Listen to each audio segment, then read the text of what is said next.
ચાલો આજે એક એવી સફર પર નીકળીએ જે આપણને સીધા ભારતના બંધારણના મૂળ સુધી લઈ જશે. આ કોઈ સામાન્ય કાયદાનું પુસ્તક નથી, પણ આ તો એક આખા રાષ્ટ્રના જન્મની કહાણી છે. તો ચાલો આ અદ્ભુત ગાથાને સમજીએ. એકદમ આશ્ચર્યજનક વાતથી શરૂઆત કરીએ. શું તમને ખબર છે, ભારતનું બંધારણ દુનિયામાં કોઈપણ દેશનું સૌથી લાંબુ લેખિત બંધારણ છે? હા, સૌથી લાંબુ. પણ સવાલ એ છે કે એ આટલું વિશાળ કેમ બન્યું? ચાલો એ જ તો શોધવાનું છે. તો પછી આટલો મોટો અને જટિલ દસ્તાવેજ અચાનક તો ન જ બન્યો હોય, ખરું ને? એનો પાયો ક્યાં નખાયો? કોણે આની શરૂઆત કરી? ચાલો આ સવાલોના જવાબ શોધવા માટે થોડા ભૂતકાળમાં જઈએ. આખી વાતને બરાબર સમજવા માટે આપણી આ સફરને 5 ભાગમાં વહેંચી દઈએ. પહેલા જોઈશું કે બ્રિટિશરોએ કેવી રીતે પાયો નાખ્યો. પછી શાસનમાં ભારતીયોની ભાગીદારી કેવી રીતે વધી એ સમજીશું.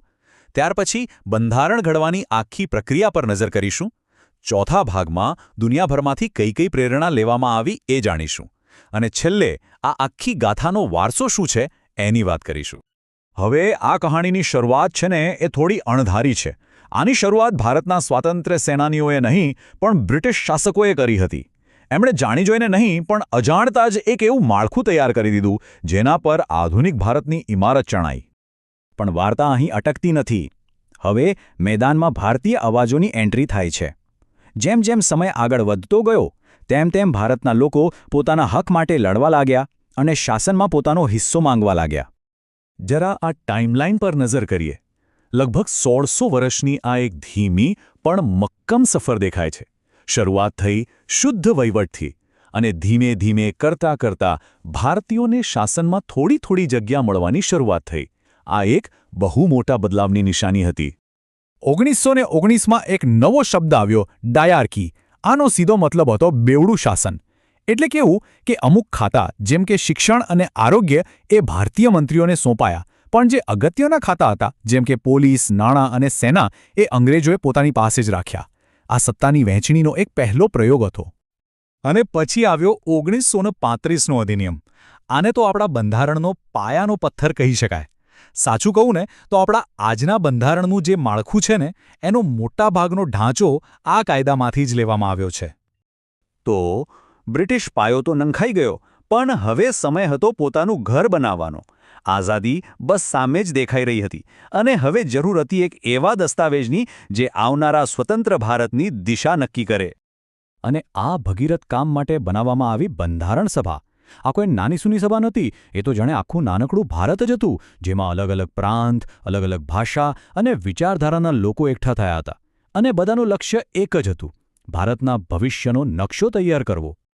હવે આ આખી સભાને 2 દિગ્ગજ નેતાઓ સંભાળી રહ્યા હતા. એક તરફ હતા ડૉક્ટર રાજેન્દ્ર પ્રસાદ, જેઓ આખી સભાના અધ્યક્ષ તરીકે બધી ચર્ચાઓનું સંચાલન કરતા, અને બીજી તરફ સૌથી અગત્યની એટલે કે મુસદ્દા સમિતિના અધ્યક્ષ હતા ડૉક્ટર B.R. આંબેડકર, જેમને બંધારણને શબ્દોમાં ઢાળવાનું મુખ્ય કામ કર્યું. ખરેખર એક ગજબનું ટીમવર્ક હતું. આ કામમાં લાગ્યા લગભગ 3 વર્ષ. કેટલી બધી બેઠકો, હજારો સુધારા અને આખરે એ ઐતિહાસિક દિવસો આવ્યા. 26 નવેમ્બર 1949, જે દિવસે બંધારણ બનીને તૈયાર થયું અને તેને સ્વીકારવામાં આવ્યું. અને પછી 26 જાન્યુઆરી 1950, એ દિવસ જ્યારે આપણું બંધારણ સંપૂર્ણ રીતે લાગુ થયું અને ભારત સાચા અર્થમાં એક પ્રજાસત્તાક રાષ્ટ્ર બન્યું.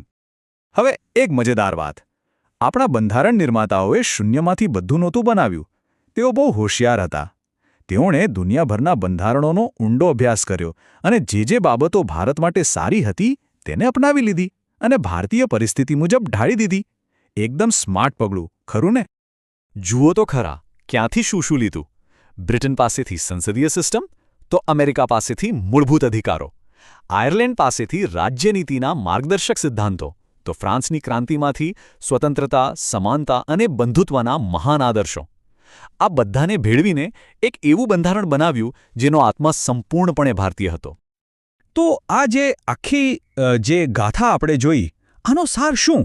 આમાંથી આપણે શું શીખવાનું છે? આપણું બંધારણ ખાલી કાયદાની ચોપડી નથી, એ તો આપણા દેશની ધડકન છે. એમાં આપણા આઝાદીના લડવૈયાઓનો સંઘર્ષ છે, આપણા સમાજની વિવિધતાની ઝલક છે અને આપણા લોકતાંત્રિક મૂલ્યોનો પડઘો છે. એ એક જીવંત દસ્તાવેજ છે. અને અંતે એક સવાલ: આટલી મહેનત, આટલી બધી ચર્ચાઓ અને સંઘર્ષ પછી બનેલો આ દસ્તાવેજ આજે આપણા માટે શું છે? શું એ ફક્ત એક પુસ્તક છે જે અભ્યાસમાં કામ આવે છે, કે પછી એ આપણા રોજિંદા જીવનમાં, આપણા હકોમાં અને આપણી ફરજોમાં ખરેખર જીવંત છે? આ સવાલ પર વિચારવા જેવું ખરું.